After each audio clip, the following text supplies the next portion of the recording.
ನಾವು ಏಕಾಂತವಾಗಿ ಇದ್ದು ನೋಡಬೇಕು. ನನಗೆ 48 ಡೇಸ್ ಅಂದರೆ ಯಾವಾಗ ಮುಗಿದಿರುತ್ತೆ, ಮುಂದಿನ ವರ್ಷ ಯಾವಾಗ ಬರುತ್ತೋ ಅಂತ.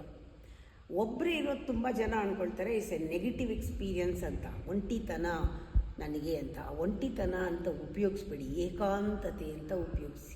ನಿಮ್ಮ ಜೊತೆ ನೀವಿರೋದು. ನಾವು ಪವರ್ಫುಲ್ ಆಗೋಕ್ಕೆ ಏಕಾಂತ ತುಂಬ ಸಹಾಯ ಮಾಡುತ್ತೆ, ನಮ್ಮ ಗ್ರೋತ್ಗೆ ಸಹಾಯ ಮಾಡುತ್ತೆ, ಸೆಲ್ಫ್ ಡಿಸ್ಕವರಿ ಮಾಡ್ಕೊಳ್ಳೋಕ್ಕೆ ಸಹಾಯ ಮಾಡುತ್ತೆ. ಒಬ್ಬರೇ ಇದ್ದಾಗ ನಾವು ನಮ್ಮನ್ನು ಡಿಸ್ಕವರ್ ಮಾಡ್ಕೊಳ್ಬೋದು. ಒಬ್ಬರೇ ಇದ್ದಾಗ ನಿಜವಾಗ್ಲೂ ನಿನಗೇನು ಬೇಕು ಅಂತ ಗೊತ್ತಾಗತ್ತೆ, ಯಾವುದು ಮ್ಯಾಟರ್ ಆಗತ್ತೆ, ಏನು ಬೇಕು ನಿನಗೆ ಅದಕ್ಕೆ ಫೋಕಸ್ ಮಾಡ್ತೀಯ, ನಿನ್ನ ಪ್ಯಾಷನ್ ಏನು ಅಂತ ಗೊತ್ತಾಗತ್ತೆ, ನಿನಗೆ ಒಂದು ರೀತಿ ಒಂದು ಗ್ರೋತ್ ಕಾಣಿಸುತ್ತೆ, ಇನ್ನರ್ ಪೀಸ್ ಗೊತ್ತಾಗುತ್ತೆ. ಒಬ್ಬರೇ ಇದ್ದರೆ, ಯಾರು ಗಲಾಟೆನೂ ಇಲ್ಲದೆ ಇದ್ದರೆ, ಒಬ್ಬರೇ ಇದ್ದಾಗ ಚೆನ್ನಾಗಿ ರೀಚಾರ್ಜ್ ಆಗುತ್ತೆ.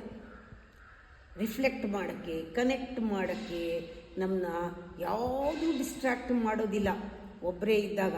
ಅದರಲ್ಲೂ ಒಬ್ಬರೇ ಇದ್ದು ಒಂದು ಸ್ವಲ್ಪ ಜಪ ಎಲ್ಲ ತೊಗೊಂಡ್ರೆ ನಮ್ಮ ನಿಜವಾದ ಸ್ವರೂಪ ಏನು ಅಂತ ಗೊತ್ತಾಗುತ್ತೆ. ನಮಗೆ ನಾವು ಸ್ವತಂತ್ರವಾಗಿರೋಕ್ಕೆ ಅದು ಸಹಾಯ ಮಾಡುತ್ತೆ. ಬೇರೆಯವ್ರ ಇನ್ಫ್ಲೂಯೆನ್ಸೇ ಬೇಡ, ನಮಗೆ ಕ್ಲಾರಿಟಿ ಸಿಗೋಕ್ಕೆ ಶುರು ಆಗುತ್ತೆ.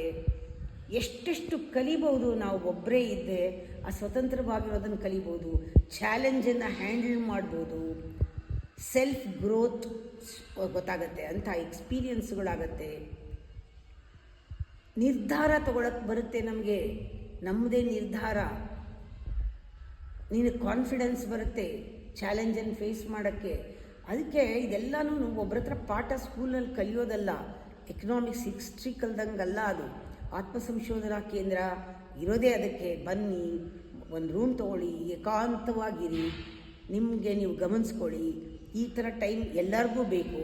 ನಾವು ಅದಕ್ಕೆ ಡೆಲಿಬ್ರೇಟಾಗಿ ಮಾಡ್ಕೋಬೇಕು. ಇಲ್ಲದೆ ಇದ್ದರೆ ಸ್ವಲ್ಪ ದಿನ ಮಾಡಿಕೊಂಡಾಗ ನಮಗದು ಗೊತ್ತಾಗುತ್ತೆ ಎಷ್ಟು ಶಕ್ತಿ ನಮಗಿದೆ ಅಂತ. ಆಮೇಲೆ ಮ್ಯಾನೇಜ್ ಮಾಡ್ಬೋದು.